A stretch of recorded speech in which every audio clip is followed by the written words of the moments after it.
Le Seigneur soit avec vous. Et avec votre esprit. Évangile de Jésus-Christ selon saint Matthieu. Gloire à toi, Seigneur. Après le départ des mages, voici que l'ange du Seigneur apparaît en songe à Joseph et lui dit : « Lève-toi, prends l'enfant et sa mère et fuis en Égypte. Reste là-bas jusqu'à ce que je t'avertisse, car Hérode va rechercher l'enfant pour le faire périr. » Joseph se leva, dans la nuit il prit l'enfant et sa mère et se retira en Égypte, où il restera jusqu'à la mort d'Hérode, pour que soit accomplie la parole du Seigneur prononcée par le prophète : « D'Égypte j'ai appelé mon fils. » Après la mort d'Hérode, voici que l'ange du Seigneur apparaît en songe à Joseph en Égypte et lui dit : « Lève-toi, prends l'enfant et sa mère, et pars pour le pays d'Israël, car ils sont morts ceux qui en voulaient à la vie de l'enfant. » Joseph se leva, prit l'enfant et sa mère, et il entra dans le pays d'Israël. Mais apprenant qu'Archélaüs régnait sur la Judée à la place de son père Hérode, il eut peur de s'y rendre.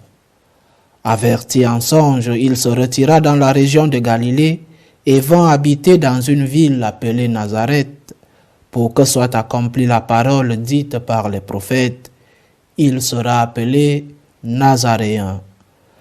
Acclamons la parole de Dieu. Louange à toi, Seigneur Jésus.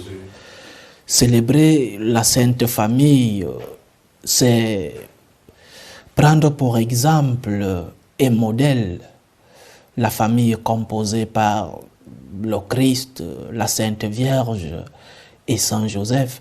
C'est un jour, comme je disais au début de notre célébration eucharistique, c'est un jour où nous devons d'abord prier pour nos familles, aussi pour les familles qui nous entourent, mais surtout pour les familles qui sont dans des troubles avec des raisons plus ou moins bonnes, des familles divisées, les familles que la vie a voulu qu'elles se séparent, parfois les immigrations, parfois pour cause de travail. Ces familles passent des moments difficiles. C'est un jour où nous devons prier pour elles, pour toutes les familles aussi, parce que la famille est le socle même de la société. La famille, Dieu a voulu naître dans une famille. Dieu lui-même est famille, Père, Fils et Esprit Saint. Il a voulu naître dans une famille pour nous montrer que la famille est le lieu que nous devons, le lieu où nous devons vivre, nous épanouir, le lieu où nous attend le bonheur. Mais c'est aussi un jour pour méditer sur nos familles, méditer sur que devons-nous faire dans nos familles.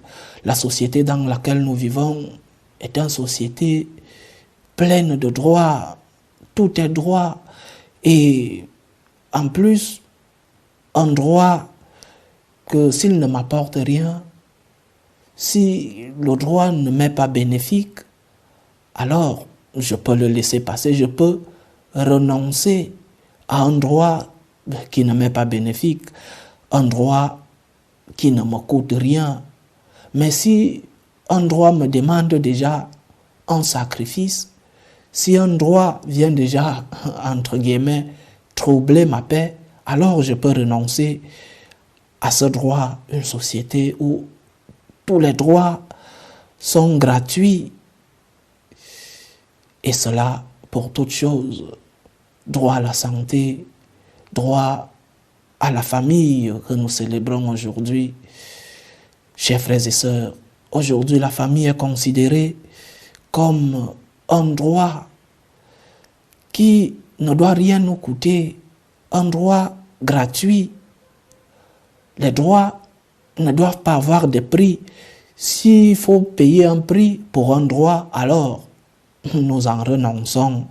Et donc, nous vivons sans payer les prix que la vie même nous demande de payer. Quand il faut payer un prix pour la vie, entre les deux époux, la famille se divise parce qu'il faut payer un prix. Quand il faut payer le prix de la vie entre les deux époux ou l'attention d'un membre de la famille, viennent les difficultés. Parce que le sacrifice, payer le prix, ne fait plus partie de notre vie. C'est un jour où nous devons nous poser des questions sur le prix que nous payons pour nos familles. Je crois que l'approche chrétienne, l'approche catholique doit être d'abord, nous devons tout considérer comme un don. La santé est un don. La vie que nous avons est un don. La famille dans laquelle nous sommes nés est un don. Et comme c'est un don, nous devons d'abord dire merci à celui-là qui nous a donné ce don. Merci Seigneur pour ma famille. Elle n'est pas parfaite. Il y a une seule famille parfaite, c'est celle dont nous célébrons aujourd'hui, la Sainte Famille. Merci Seigneur pour ma famille qui n'est pas parfaite. Merci parce que tu m'as fait naître dans une famille. Et le don nous appelle aussi à la responsabilité, au devoir. Les amis que nous avons reçus comme un don, la santé, la famille, qui sont des dons, nous demandent aussi une responsabilité. Le don d'être né dans une famille concrète qui, je répète, n'est pas parfaite. Ta famille qui n'est pas celle idéale est aussi un devoir pour toi, une responsabilité, parce qu'avec le don, il y a la responsabilité. C'est un don et un devoir. Je dois payer un prix pour ma famille.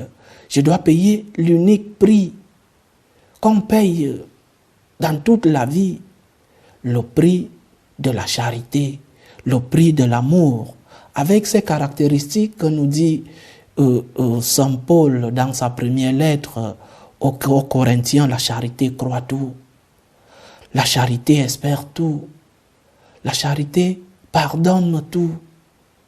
Et en famille, nous devons nous aimer, nous pardonner. Parce que s'il n'y a pas d'amour dans la famille, il n'y a pas d'unité. La Sainte Famille que nous prenons comme modèle, comme exemple, doit nous faire méditer sur nos familles.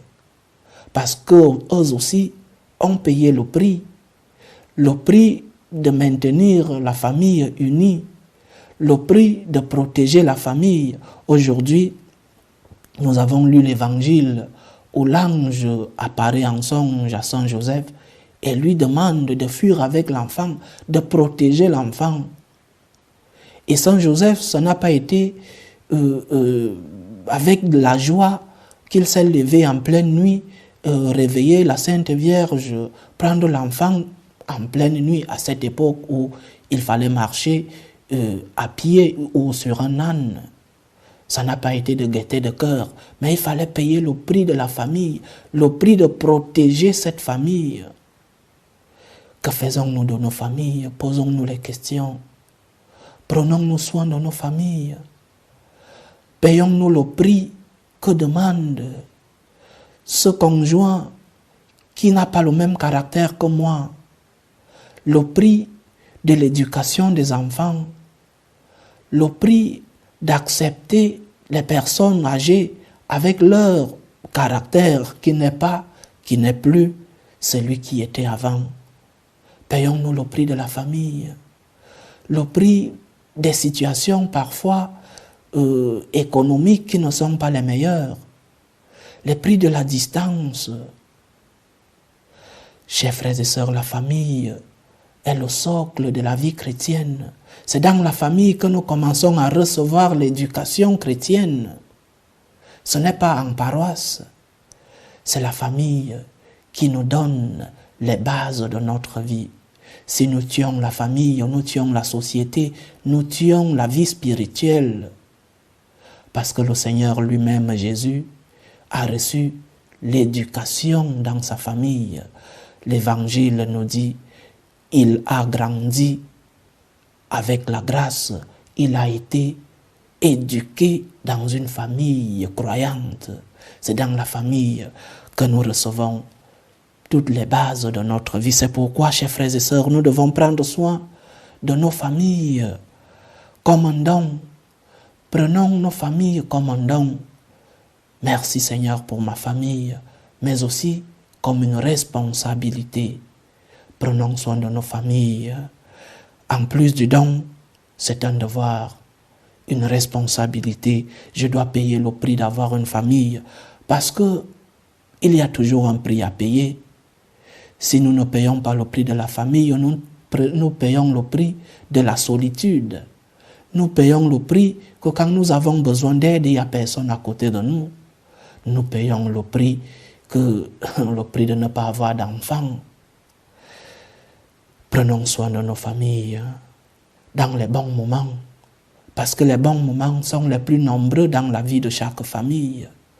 Les mauvais moments sont des périodes passagères, et c'est dans ces mauvais moments que nous devons nous maintenir unis, maintenir la famille dans l'unité, comme l'exemple de la Sainte Famille de Jésus, de Marie et de Saint Joseph.